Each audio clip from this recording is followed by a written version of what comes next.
কোরবানির ঈদ সামনে রেখে পশু কেনাবেচা এখন তুঙ্গে। আর এই সময় বিশেষভাবে আলোচনায় থাকে মেহেরপুরের ব্ল্যাক বেঙ্গল ছাগল। দেশের বিভিন্ন প্রান্ত থেকে ব্যবসায়ীরা ভিড় জমান এখানকার হাটগুলোতে। ঈদকে সামনে রেখে মেহেরপুরের ব্ল্যাক বেঙ্গল শুধু নয়, দেখা মিলছে রাম ছাগল ও যমুনা পাড়ি জাতের বড় বড় ছাগল। আমি একটা ছাগল কিনলাম ব্ল্যাক বেঙ্গল ছাগল। এখানে প্রতি বছরে 6 মাস পর পর 3টি 2টো 4টি করে বাচ্চা দেয়। সেই বাচ্চা এখানে আমার ছাগল 21-22টা ছাগল হয়ে গেল। তার মধ্যে দিন আসতে আগে আমি 5-6টা ছাগল বিক্রি করে দিয়েছি। আর সামনে কোরবানির ঈদেও 5-6টা বেচবো। আর এখন বর্তমান ধাড়ি গুনা মাছ ছাগল গুনা রেখে দিয়েছি, ওই গুনায় থেকে আবার এখন আমি শুরু করব।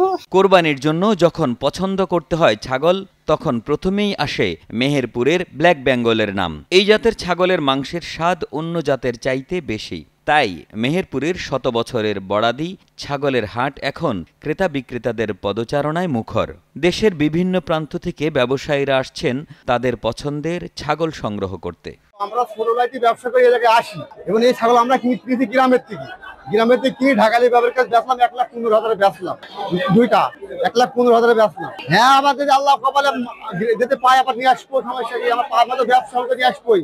আজকে ছাগলের বাজার ভাই ভালো বুঝবো, ভালো মতো বেচা কিনা একটু হাতে ভালো মতো বুঝবো। কেন আমাকে তো ছাগল বেচছে লাভ লস 2 লাখ, দাম চাই বেচছে 1,15,000। আমরা ঢাকার থেকে আসছি ছাগল কেনার জন্য মেহেরপুর জেলা বাগাদি হাটে। খাসি কিনছি, বড় আছে, কেনার মতো পরিস্থিতি ভালোই আছে। কিনছি 70-80টা মতো। এটা যাত্রাবাড়ি আড়ত। মেহেরপুরের এই হাটে এবছরের আকর্ষণ 80 কেজি ওজনের কালামানিক নামের যমুনা পাড়ি ও 60 কেজির চিত্রা নামের রাম ছাগল, যা ক্রেতাদের নজর কেড়েছে। বাজার খুব একটা এবছরে ভালো না, মানে ছাগলের এবছরে চাপ বেশি, দেশের অবস্থা ভালো না, এই কারণে ছাগলের মানে একটু বাজার কম। পাটি কিনতেও মানে ভয় করছে আর কি, এই জন্যই ছাগলের বাজার একটু কম। পাটি এসছে টুকটাক, মানে সেইভাবে আগামী বছরে যেভাবে বছরে চলে সেই বছরের মতন এবছরে বেচা কেনা নাই। বাইরের পাটি কম, আবার যে এসব এলাকায় থেকে যারা ঢাকায় যায় তারাও এবছরে যাচ্ছে না। আমি মেহেরপুর থেকে 10টা ছাগল দিয়ে এসলাম, আমার সব বিক্রি হয়ে গেছে, আমার একটা আছে। এবারকার বাজার ভালো দামে বিক্রি হয়েছে, এতে আমি সন্তুষ্ট হয়েছি। ছাগল নিয়েছি একটা, আর এই ভাই নিয়েছি আলাদা। আমরা এটা এখনো বেচতে পারিনি, আর প্রায় 2 ঘন্টা হয়ে গেল। 2 ঘন্টা বাজার খুব কম, সেই ছাগল এই যে বেশি খরিদ্দার পরে হয়। এ পর্যন্ত 4 জন বলেছে এই খাসি গ্রামে বেচলে পরে ভালো হইতো। চাষিদের কাছে হাটে নিয়ে এসে আরো খারাপ। সপ্তাহের শনি ও মঙ্গলবার এই 2 দিন বসে বাড়াদির এই হাট। বিক্রেতারা জানাচ্ছেন প্রতিটি হাটে প্রায় 1.5 কোটি টাকার ছাগল।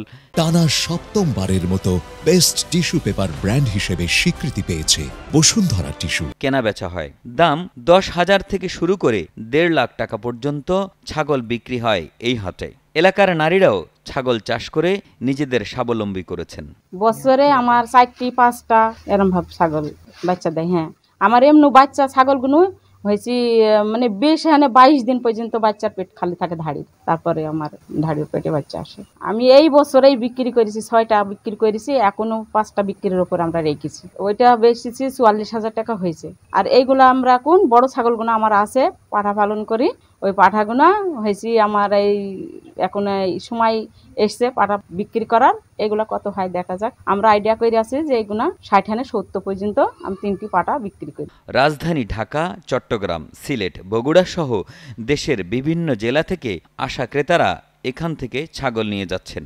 তবে ক্রেতা বিক্রেতাদের অভিযোগ, প্রতি হাটে কোটি টাকার উপরে লেনদেন হলেও হাটে নেই পর্যাপ্ত নিরাপত্তা। ঈদ পবিত্র ঈদুল আজহা উপলক্ষে এখানে প্রচুর ছাগল আমদানি হয়েছে। কেনা বেচা মোটামুটি সন্তোষজনক। এখানে আইন শৃঙ্খলা পরিস্থিতি অত্যন্ত ভালো। এখানে বারাদি ক্যাম্প ইনচার্জ এখানে সর্বক্ষণ আমাদের সহযোগিতা করে। এখানে জাল টাকা শনাক্ত করার জন্য বাংলাদেশ কৃষি ব্যাংক বাংলাদেশ শাখার কর্মকর্তা ওখানে উপস্থিত আছেন। জেলা পশু সম্পদ কর্মকর্তা জানালেন, অতিরিক্ত পশু দেশের বিভিন্ন অঞ্চলে যাবে। পশু সম্পদ বিভাগ আশা করছে খামারিরা গবাদি পশু বিক্রি করে ভালো লাভ করতে পারবে। এবারও সেভাবে ঢাকা, চিটাগাং, কুমিল্লা, নোয়াখালী, সিলেট এইসব এলাকায় আমাদের গরু অলরেডি যাওয়া শুরু হয়ে গেছে, যাচ্ছে বিভিন্ন জায়গায়।